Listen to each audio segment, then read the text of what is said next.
The DIV function block. In this lesson, we will be discussing the divide function block. The student is expected to learn how the divide function block works. The logic flow is from left to right, which will start with the input, the logic solve, and then the output. Looking at the function block narrative, the output is the quotient of in01 value divided by in02 value. Now we go live with our PLC and simulate the inputs, and we observe the output and confirm with the function block narrative.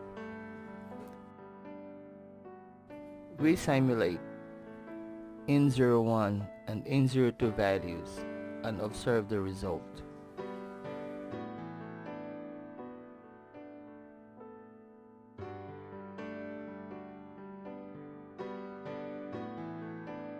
To recap, output is the quotient of in01 value divided by in02 value.